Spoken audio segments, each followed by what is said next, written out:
नमस्कार। मैं मधु शर्मा हिंदी लेखक परिवार के मंच पर एक बार पुनः उपस्थित हूँ और आज लेकर आई हूँ जीवन के अनेक पहलुओं पर प्रकाश डालती एक कहानी, चिंतामणि। इस कहानी के लेखक हैं श्री हरि प्रकाश राठी। तो आइए सुनते हैं कहानी चिंतामणि। दुनिया में दैविक चमत्कार होते रहते हैं। ऐसा ही एक चमत्कार रघुनाथ पांडे के साथ हुआ। अधेड़ उम्र का होते होते इंसान भाग्य के कई पहलू स्वीकार कर लेता है। जीवन के थपेड़े खाते खाते एक नया ज्ञान उसकी आत्मा पर दस्तक देता है कि कर्म ही सब कुछ नहीं है, भाग्य का भी अपना बल है। अपने लंबे अनुभव से इंसान समझ लेता है कि कुछ सुख उसकी झोली में अनायास ही आ पड़ते हैं, जिसका वह पात्र नहीं है। उससे कई अधिक योग्य इन सुखों से वंचित हैं। वह यह भी जान लेता है कि कई दुख प्रारब्ध जन्य हैं। अपने तमाम प्रयासों के बावजूद वह इन्हें मिटा नहीं सकता। यही वह समय है जब मनुष्य के जीवन में आध्यात्म के अंकुर फूटने लगते हैं। वह ईश्वरोन्मुख होने लगता है। संसार का प्रत्येक व्यक्ति, यहाँ तक कि घोर नास्तिक भी इस कटु सत्य को कभी न कभी अवश्य अनुभूत करता है। रघुनाथ पांडे एवं रागिनी ने अब तक यह स्वीकार कर लिया था कि संतान सुख उनके भाग्य में नहीं है। इसे विधना के अंक कहो अथवा कर्मों का दोष, पर यह बात पक्की थी कि जन्म पत्री के पुत्र घर में उनका प्रारब्ध क्षय हो चुका था। पांडे दंपति को विवाह किए 25 वर्ष से ऊपर हो चुके थे। विवाह के 3-4 वर्ष तक तो उन्होंने इसे गंभीरता से नहीं लिया, पर विवाह के 6-7 वर्ष बाद जब गलियों में कानाफूसी होने लगी तो पांडे दंपति को लगा मामला गंभीर है। उस दिन तो हद ही हो गई जब मोहल्ले के बुजुर्ग गोपीनाथ जी सुबह सुबह रागिनी को देखकर वापस घर लौट गए। सुबह सुबह निपुति के शगुन कौन ले? दुनिया कोए की तरह हमेशा मर्म स्थानों पर चोंच मारती है। रागिनी की चतुर आंखों से यह बात छुप न सकी। वह दिन भर आंसू बहाती रही, पर पति को कुछ नहीं कहा। बाद में जब सास ससुर भी उसे कोसने लगे तो रागिनी के लिए जीवन नर्क हो गया। हमारे देश में संतति सुख या तो संयोगवश मिल जाता है या आसपास का वातावरण व्यक्ति पर इतना दबाव बना देता है कि वह संततिवान होने में ही अपने भाग्य की इतिश्री मान लेता है। संततिवान होना यहाँ पुरुषों के लिए पुंसत्व एवं स्त्रियों के लिए सुलक्षणा होने का प्रमाण है। तब सास उसे किसी महात्मा के पास ले गई, जिन्होंने उसे कठोर पुंसवान व्रत करने की सलाह दी। पूरे 1 वर्ष उसने एक समय खाना खाया। पूरे वर्ष पीले वस्त्र पहने एवं वर्षांत के अंतिम 2 माह कठोर मौन धारण किया। व्रत के नियम इतने कठोर थे कि वर्षांत होने तक रागिनी की दोनों आंखें धंस गई। आंखों के नीचे गहरे काले गड्ढे पड़ गए एवं कल तक फूल सी खिलने वाली रागिनी की पसलियां बाहर आ गई। यज्ञ की पूर्णाहुति पर पंडितों को मुंह मांगा दान दिया गया, पर संतान उसके भाग्य में नहीं लिखी थी, सो नहीं हुई। उसके सारे प्रयास वैसे ही व्यर्थ हो गए जैसे भाग्यहीन के सारे उद्योग व्यर्थ हो जाते हैं। पौत्र की तमन्ना लिए सास ससुर भी स्वर्ग सिधार गए। पांडे जी अब अनमने रहने लगे। शहर से कुछ दूर तहसील के विकास अधिकारी थे। उनके अधीनस्थ कर्मचारी चटकारे लेते थे। उधर गली मोहल्ले की औरतें रागिनी को निशाना बनाकर कानाफूसी करती। अगर खेत ही खराब हो तो मर्द बेचारा क्या करे। दोनों ने एक बार डॉक्टर को दिखाने की सोची भी, फिर न जाने क्या सोचकर रागिनी टाल गई। उसे लगा कि अगर दोष इनका निकल गया तो ये जीवन भर अपराध बोध से ग्रस्त रहेंगे, एवं अगर दोष खुद का निकल गया तो वह जीवन भर बांझ ब्रांड हो जाएगी। रागिनी ने कठोर मन कर इस विचार से किनारा किया। सारे सुखों के बीच में पांडे दंपति को यह कसक खटकती रहती थी। मुख पर आंतरिक चिंता के चिन्ह स्पष्ट नजर आते, जैसे भूखे को भोजन एवं प्यासे को पानी के अतिरिक्त अन्य किसी भोग से संतुष्टि नहीं मिलती। वैसे ही संतान सुख के अभाव में उन्हें सारी संपदा का चोटती रहती थी। सारे सुख नगण्य लगते। बुखार से पीड़ित व्यक्ति के आगे ड्राई फ्रूट रखे तो क्या वह इन्हें खा सकता है? उनकी स्थिति उस नाविक की तरह थी जो भरे समुद्र में प्यासा खड़ा हो। इसी जद्दोजहद में जीवन के 25 वर्ष बीत गए। अब पांडे जी 45 के ऊपर एवं रागिनी 40 के पार थी। लेकिन आज जब रागिनी ने पांडे जी के कान के पास जाकर कहा कि वे बाप बनने वाले हैं, तो उनके कानों में अमृत बह गया। आनंद के उद्रेक से उनका रोम रोम खिल उठा।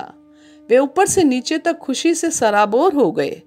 अंधा क्या चाहे, 2 आंखें। पांडे दंपति की मानो चिर अभिलाषा पूर्ण हुई। अब पांडे जी हर वक्त चहके हुए लगते। उन्होंने सोचा भी नहीं होगा कि जिस सुख की बाट जोते उनकी उम्र बीत गई, उसे इनफर्टिलिटी क्लिनिक वाले मात्र 3 माह में कर दिखाएंगे। कुछ माह पूर्व ही उन्होंने एक मित्र की सलाह पर डॉक्टरों को बताया था। डॉक्टरों ने उन्हें बताया कि उनके शुक्राणुओं में जनन क्षमता कमजोर है, उन्हें 3 माह नियमित दवाई लेनी होगी। मात्र 3 माह के कोर्स में यह चमत्कार हो गया। जो बात वर्षों के तप, योग, प्रार्थनाओं एवं याचनाओं से सिद्ध नहीं हो सकी, वह मात्र कुछ महीनों के इलाज से सिद्ध हो गई। ईश्वर कर्म एवं विज्ञान का कैसे निरादर कर सकता है? संसार के सारे विज्ञानों का जनक वही तो है। विज्ञान का अनादर ईश्वर का अनादर है। पिता बनने की बात सुनकर वे रोमांचित होने लग गए। जिस सुख के इंतजार में यौवन गुजर गया, उत्तराकाल में वे उसी को तकने लगे। जिस तरह सांझ ढले पक्षी अपने बच्चों के लिए, गाय अपने बछड़े के लिए बेचैन रहती है, जैसे वियोगिनी पत्नी अपने चिर प्रवासी पति के लिए उत्कंठित रहती है, यही हाल उन दोनों का था। घर में अब अधिकतर काम नौकर ही करते। पांडे जी स्वयं भी रागिनी का पूरा ध्यान रखते। दिन में 4 बार खुद जूस बनाकर पिलाते, कभी फल काट कर खिलाते, कभी क्या तो कभी क्या। घर बच्चों की तस्वीरों से भर गया। बच्चे के आने के पहले ही खिलौने आने लगे।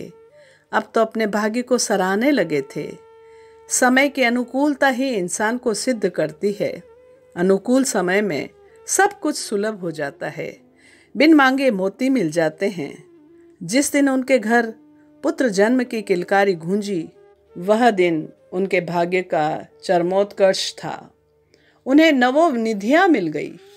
जैसे बड़ी कठिनाई से प्राप्त धन में कंगाल की आसक्ति हो जाती है, पांडे दंपति जीवन के उत्तर काल में पुत्र को संवार कर रखते। वह भी कम चंचल नहीं था। गोद में लेते वक्त अपने नन्हे नन्हे चरणों से माता पिता पर प्रहार करता तो पांडे दंपति निहाल हो जाते। उसके जरा से रोने से दोनों सावधान हो जाते। पांडे साहब तो मानो पुत्र मोह में डूब गए। अपने पुत्र को वो पलकों पर रखते, उसका ऐसे ध्यान रखते जैसे पक्षी अंडों का। पैदा होने से ही उसके मुंह में सोने का निवाला रख दिया गया था। बच्चे के लिए स्पेशल झूला आ गया, महंगे महंगे कपड़े और न जाने क्या क्या। दोनों उसी की नींद सोते, उसी की नींद जागते। जब कोई परिचित रिश्तेदार उसे देखकर कहता कि यह तो पूरा पांडे साहब पर गया है, तो पांडे साहब की गर्व से छाती फूल जाती। माँ से भी ज़्यादा पांडे साहब का मन पुत्र में बस गया। सोते जागते ऑफिस में वे रह रहकर उसे याद करते। जब समय मिलता घर पर फोन कर पूछते, मुन्ना कैसा है? उसके नामकरण संस्कार पर उन्होंने 5 स्टार होटल में पार्टी दी। उसका नाम दुर्लभ रखा गया। सचमुच पांडे साहब के लिए वह एक दुर्लभ रत्न था। बच्चा धीरे धीरे बड़ा होने लगा। 1 वर्ष का होते होते वह चलने लगा। पांडे जी खुद अपनी उंगलियों से उसके हाथों को पकड़कर चलना सिखाते। उसकी तुतलाती बातें उन्हें अमृत तुल्य आनंद देती। वे ऑफिस से आते तो बच्चा दौड़कर उनसे चिपट जाता। पांडे जी के मोह के आकार की तरह ही धीरे धीरे बच्चा बड़ा होने लगा। शुक्ल पक्ष के चंद्रमा की तरह उनका स्नेह बंधन दुर्लभ के साथ दिन ब दिन बढ़ने लगा। जब वह 4 वर्ष का हुआ तो शहर की सबसे महंगी स्कूल में उसका दाखिला किया गया। पांडे जी उसकी हर बात मानते। कभी सिनेमा तो कभी सर्कस, कभी मेले, कहाँ कहाँ नहीं ले जाते। एक बार तो शहर की सबसे ऊंची पहाड़ी वाले मंदिर पर वे दुर्लभ को अपने कंधे पर बिठाकर ले गए। घर आते ही रागिनी ने टोका, इतना मोह मत पाला करो, पर उनके कान ऐसे शब्दों को ही नकार देते। न सिर्फ पिता को वरन पुत्र को भी पिता से इतना मोह हो गया था कि दोनों एक दूसरे के बिना रह ही नहीं पाते थे। देखते ही देखते 10 वर्ष बीत गए। अब दुर्लभ सीनियर हाई सेकेंडरी में था। उसके चेहरे पर हल्की मूछें आने लगी थी। अब बाप के जूते उसके पाँव में आने लगे। 15 वर्ष में ही लंबे चौड़े कसरती बदन के साथ वह जवान लगने लगा। पांडे जी जब तब रागिनी को छेड़ते रहते, बुढ़िया अब तो तेरे समधन बनने के दिन आए हैं। रागिनी तमक कर कहती, अभी तो चींटी के पर भी नहीं निकले और लगे हवाई किले बनाने। उत्तर सुनकर पांडे जी ठठाकर हंस पड़ते। इन दिनों दुर्लभ अधिकतर मित्रों के साथ रहने लगा। पढ़ाई के अतिरिक्त समय में या तो उसके मित्र घर पर रहते या वह मित्रों के घर होता। यहाँ तक कि समर वेकेशन में भी दुर्लभ के शहर से दूर रहने वाले मित्र उसके घर ही आकर रहते। पांडे साहब उसे कभी बाहर जाने की इजाज़त ही नहीं देते। लेकिन इस बार ग्रीष्मावकाश में दुर्लभ ने जिद पकड़ ली थी कि वह अपने मित्र के गांव 10 रोज अवश्य जाएगा। पांडे साहब ने पहले तो आनाकानी की, पर अंततः उसकी जिद के आगे उन्हें झुकना पड़ा। हाँ, दिनों की संख्या 10 से घटाकर मात्र 3 रोज कर दी गई। दुर्लभ को गए अभी 2 रोज ही बीते थे कि पांडे साहब के प्राण सूखने लगे। तीसरे दिन सुबह खुद ही कार लेकर मित्र के गांव पहुंच गए। उसे देखकर ही उन्हें चैन आया। उनकी गुदड़ी का लाल था वह, जैसे सावन के अंधे को हरा ही हरा दिखता है। मोह का चश्मा लगाए पांडे जी हर क्षण दुर्लभ के बारे में सोचते रहते। पुत्र मोह ने उनके हृदय को केकड़े की तरह जकड़ लिया। मित्र के पिता के आग्रह पर पांडे जी दिन भर गांव रहे। उन्होंने रात विश्राम कर सुबह जाने का आग्रह किया, पर पांडे जी को लगा शहर मात्र 100 किलोमीटर की दूरी पर है, 1.5-2 घंटे में पहुंच जाएंगे, अतः चलना ही मुनासिब समझा। इंसान भावी के अधीन है। इंसान अगर भावी के अधीन नहीं होता तो क्यों द्रौपदी दुर्योधन का उपहास करती, क्यों धूत क्रीड़ा होती, क्यों पांडव वन को जाते एवं क्यों महाभारत होता। इतने महामानव भी जब भावी को नहीं टाल पाए तो फिर सामान्य लोगों की बिसात ही क्या थे। श्री पांडे स्वयं कार चला रहे थे। दुर्लभ उनके पास बैठा था। दुर्लभ पिता को गांव के अनुभव सुना रहा था एवं पांडे साहब ध्यान मग्न सुन रहे थे। सावन के दिन थे। रास्ते के दोनों ओर नीरवता की काली चादर बिछी नजर आती थी। यकायक आसमान में काले बादल उमड़ आए। बादलों का शोर हृदय को कंपा जाता था। देखते ही देखते मूसलाधार वर्षा होने लगी। पांडे साहब ने कार के वाइपर्स स्टार्ट किए, लेकिन पानी से भीगी सड़कों पर तेज हेडलाइन की रोशनी में भी सड़क साफ नजर नहीं आ रही थी। रात घनी अंधियारी होने लगी थी। स्थिति और खराब ना हो, अतः उन्होंने कार थोड़ी तेज की। यकायक सामने कुत्ता आया एवं उसे बचाने के चक्कर में उन्होंने स्टीयरिंग तेज बाईं तरफ घुमाया। देखते ही देखते जोर का धमाका हुआ। पांडे साहब की कार सड़क के किनारे बाईं ओर खड़े एक पेड़ से जोर से टकराई एवं हेडलाइट्स बंद हो गई। पांडे साहब को क्षण भर के लिए मूर्छा आ गई। उठे तो दृश्य देखकर वह सिहर उठे। गाड़ी के पास कई गांव वाले खड़े थे। दुर्लभ जोर जोर से कहरा रहा था एवं गांव वाले उसे उठाकर गांव की ओर ले जा रहे थे। पांडे साहब चौंके, तुरंत गाड़ी से उतरे और दुर्लभ की तरफ भागे। दुर्लभ को देखकर वे लगभग चीख उठे। उसके सर में गंभीर चोटें आई थी एवं सर से बहते खून के कारण पूरा चेहरा लाल हो चुका था। उन्होंने जेब से रुमाल निकालकर उसका चेहरा साफ किया, पर खून रुक ही नहीं रहा था। पांडे साहब कांप उठे।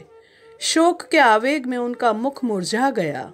आंखों के आगे अंधेरी छा गई। वे तुरंत उसे शहर ले जाने की सोचने लगे, पर वहां खड़े सभी लोगों ने एक ही राय दी कि पास ही गांव में डिस्पेंसरी है, डॉक्टर वहीं रहता है, अतः प्राथमिक उपचार करवाकर ही शहर ले जाना ठीक होगा। डिस्पेंसरी पहुंचते पहुंचते दुर्लभ को तेज उल्टियां हुई एवं देखते ही देखते उसकी आंखें पथराने लगी। डिस्पेंसरी लाकर लोगों ने उसे लिटाया। डॉक्टर ने आकर देखा, पर अब वहां क्या बचा था? जो जहां से आया वहीं चला गया। पांडे साहब पर मानो गाज गिरी। वे उसके मृतदेह से लिपट लिपट कर रोने लगे, चीख चीख कर कहने लगे, अरे विधाता, यह तेरा कैसा क्रूर कर्म है। बूढ़े बूढ़े तो जाते रहते हैं, पर बच्चे मर जाते हैं। इसे इस तरह लेकर रागिनी के पास कैसे जाऊंगा? हे प्रभु, उत्तरकाल में तुमने मुझे यह सुख दिया ही क्यों? मैं तो वैसे ही अपने आप को निपुता मान चुका था। वे छाती पीट पीट कर विलाप करने लगे। रात तेज बारिश के कारण सारे फोन बेकार हो चुके थे। घर सूचना भी नहीं दे सके। वे धम से वहीं बैठ गए। इसी दरमियान न जाने कहां से एक तेजस्वी संत आए। आसपास के गांवों में उनकी तूती बोलती थी। उनकी लंबी सफेद दाढ़ी, चमकती आंखें एवं तेजस्वी भाल से उनके महात्मा होने का आभास होता था। ललाट पर भस्म की त्रिपुंडी रेखाएं खींची थी, जिसके मध्य में सिंदूर की मोटी लाल बिंदी लगी थी। वे एक सिद्ध तांत्रिक भी थे। कहते हैं 2 वर्ष पूर्व उन्होंने एक मुर्दे को जिला दिया था। तब से चारों ओर उनका बोलबाला था। संत के आते ही सभी लोग वहां से हट गए। पांडे जी ने भी शहर में उनके बारे में सुन रखा था। उन्हें देखते ही उन्होंने उनके चरण पकड़ लिए।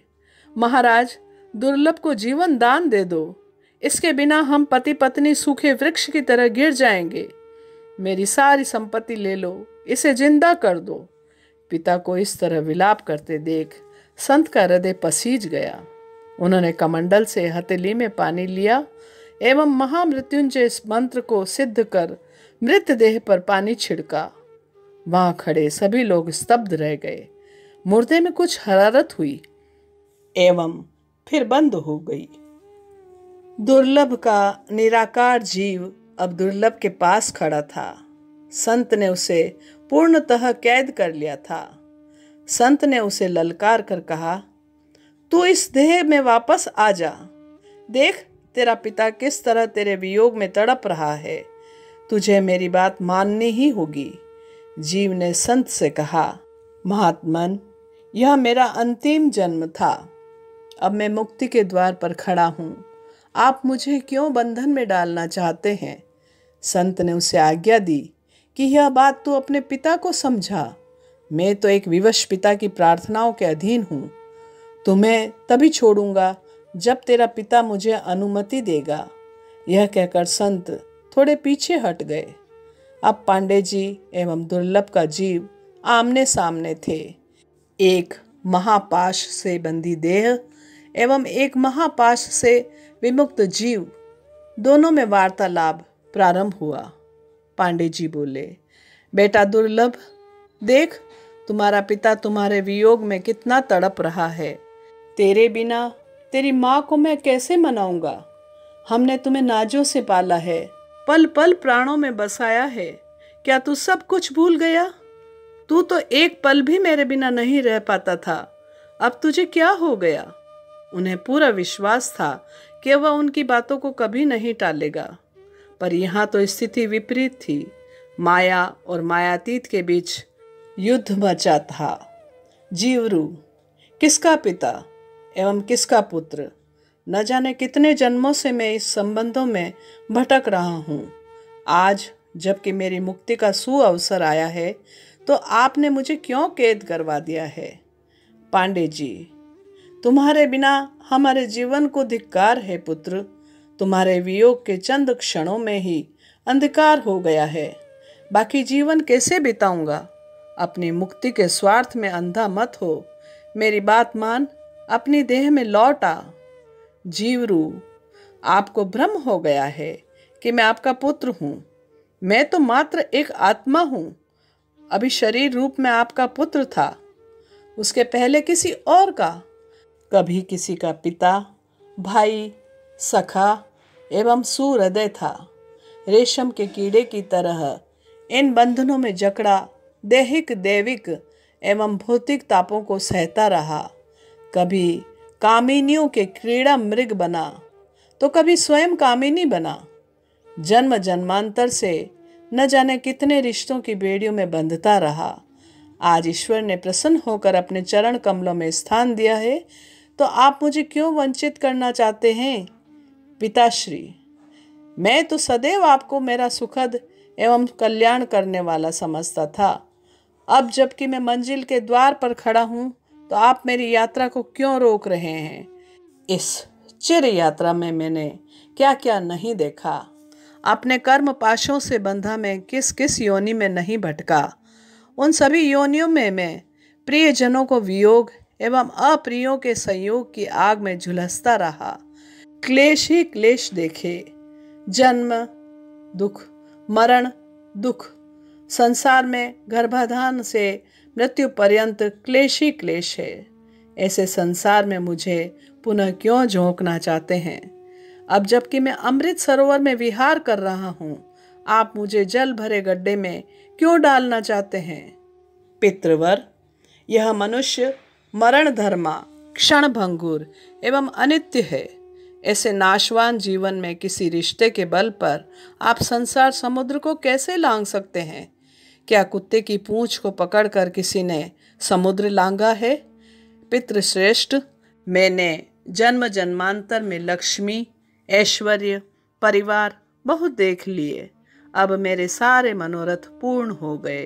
अब आपके साथ मेरा क्या प्रयोजन। जैसे वायु के चलने से बालू के कण एक दूसरे से मिलते बिछुड़ते रहते हैं, वैसे ही समय के प्रवाह के साथ प्राणियों का मिलन और बिछोह होता रहता है। आप मुझे मुक्त करवाएं ताकि मैं उसमें विलीन हो सकूं, जिससे हमारा जन्म, स्थिति एवं जिसमें हमारा लय होता है। कदाचित मैं अपनी देह में लौट भी गया तो मेरी आत्मा शेष जीवन आपसे द्रोह करेगी, क्योंकि आप उसके कल्याण में बाधक बने हैं। पांडे जी के मानो ज्ञान चक्षु खुल गए, बुद्धि उधड़ गई।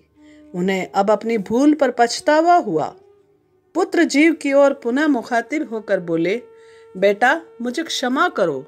अब मैं तुम्हारे मार्ग का कांटा नहीं बनूंगा, पर स्वार्थवश मेरी मुक्ति का मार्ग अवश्य जानना चाहूंगा। पांडे जी हाथ जोड़े खड़े थे। यह एक अलौकिक अनुभव था। जीव, प्रभु नाम ही संसार रोगों का औषध, जीवन के दुखों और क्लेशों के लिए परित्राण है। जिसके जिह्वा पर प्रभु नाम नृत्य करता है, उसी का जीवन सार्थक है। धरती, वायु, अग्नि, आकाश, जल, प्राण, चित्त, निर्गुण एवं सगुण सभी में उसी का विस्तार है। आप हृदय में विश्वास भरकर उसी की भक्ति करें। सुख दुख, मान अपमान, लाभ हानि द्वंद्वों में तटस्थ रहें। अपने सभी कर्मों को प्रभु को अर्पण कर दें। जिसने एक बार अपने मन मधुकर को भक्ति का मकरंद पिला दिया, उसे फिर और आनंद से क्या प्रयोजन। पितृवर, मुझे बंधन मुक्त कर जाने की आज्ञा दीजिए। पांडे जी माया के कुएं से ऐसे निकल आए जैसे हाथी कीचड़ के तालाब से निकल आता है। संत अब भी सहज भाव से मुस्कुरा रहे थे। उन्होंने संत को उसे मुक्त करने का आग्रह किया। दूसरे ही दिन शव यात्रा में पांडे जी अविरल भाव से अपने पुत्र की अर्थी को कंधा दिए चल रहे थे। जिसे चिंतामणि मिल जाए उसे कौन सी चिंता सता सकती है। गली मोहल्ले के लोग उन्हें देखकर कानाफूसी कर रहे थे। ऐसा निष्ठुर पिता तो कहीं नहीं देखा। तो यह थी एक अद्भुत कहानी जीवन दर्शन को दर्शाती हुई। उम्मीद करती हूँ आपको पसंद आएगी। कहानी को लाइक करें, कमेंट करें और हाँ, कहानी को अन्य साहित्य प्रेमियों तक अवश्य साझा करें। धन्यवाद। अगर आपको रचना पसंद आती है तो लाइक और कमेंट्स ज़रूर करें और शेयर कीजिए।